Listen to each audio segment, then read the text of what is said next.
पार्वती घुटनों में सर दिए रो रही थी, जबकि इखलाक हुसैन परेशानी के आलम में कमरे में घूम रहा था। जब उसे बर्दाश्त न हो सका तो वो इस करीब आया और झिझकते हुए बोला, सच सॉरी शुमैला मम, मैं माफ़ी चाहता हूँ। बखुदा मेरा ऐसा कोई इरादा नहीं था। न जाने क्या हुआ, नींद में पता ही न चला।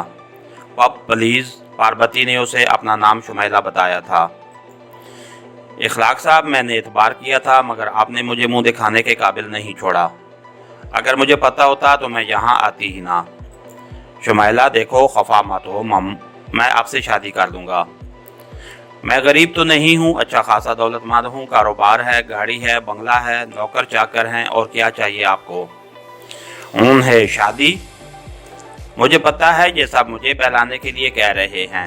आप जैसे अमीर आदमी को एक से एक खूबसूरत लड़की मिल जाएगी, फिर आप मुझ कर्मोजली से क्यों शादी करेंगे?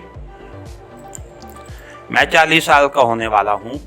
अगर किसी और से शादी करनी होती तो अब तक कर चुका होता। पार्वती का उम्मीद अफजा लहजा सुनकर उसकी कुछ डांट बंधी और वो इत्मीनान से बातें करने लगा। आप सच कह रहे हैं ना? पार्वती ने उसका हाथ अपने गद्दाज हाथों में लेते हुए उसकी आंखों में झांका। उसके महबूबाना अंदाज पे इखलाक के दिल को कुछ होने लगा। वो उसके नज़दीक हो गया। तेरी कसम सच कह रहा हूँ। जब तुम कहोगी उसी दिन मौलवी साहब को ना बुला लाऊं तो कहना। बस आपका कह देना ही काफ़ी है। वो उसके कंधे पर सर रखते हुए बोली, और इखलाक हुसैन जो करीब बैठने पे भी अपने हवासों से बैर होने लगा था, उसके इस अंदाज पर बिल्कुल ही दीवाना हो गया। उसने समझा कि शायद वो ज़हनी तौर पर उसे अपना शौहर तस्लीम कर चुकी है। मेरी जान, ऑफिस से तो मैं लेट हो गया हूँ। क्या आउटिंग के लिए चलें?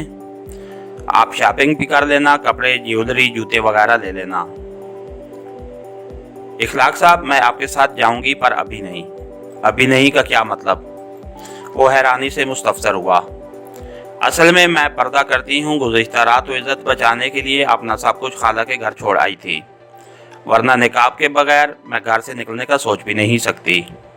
आप इस तरह करें कि मेरे लिए एक निकाब का बंदोबस्त करें, फिर मैं आपके साथ चलूँगी। उसकी इज्जत बचाकर भागने की बात सुनकर इखलाक एक मरतबा फिर नादम नजर आने लगा। उसके चेहरे पे नदामत के आसार देखकर वो प्यार से बोली, आपको शर्मिंदा होने की ज़रूरत नहीं। आप तो मेरे सब कुछ बनने वाले हैं, बल्कि बन गए हैं। और मैं शुक्र करती हूँ ऊपर वाले का कि मेरा होने वाला सरताज इतना शरीफ है, वरना आप मुझे धक्के देकर भी घर से निकाल सकते थे। कहाँ अपनी इज्जत का मुकदमा लेके जाती। शुमैला, इतना ज़ेर बार भी मत करो यार। शुमैला, इतना ज़ेर हार भी मत करो। शुक्र तो मुझे करना चाहिए कि आप जैसी पाकीज़ा और बाइस्मत लड़की मुझे जानने लगी है। आप ही इस काबिल हैं। बहरहाल आप फटाफट जाके मेरे लिए निकाब का बंदोबस्त करो, ताकि मैं भी आपके साथ आज़ादी से घूम सकूं। मुझे बड़ा शौक था अपने जिस्म जान के मालिक के साथ घूमने फिरने का। ऊपर वाले ने मेरी दुआएं सुन ली।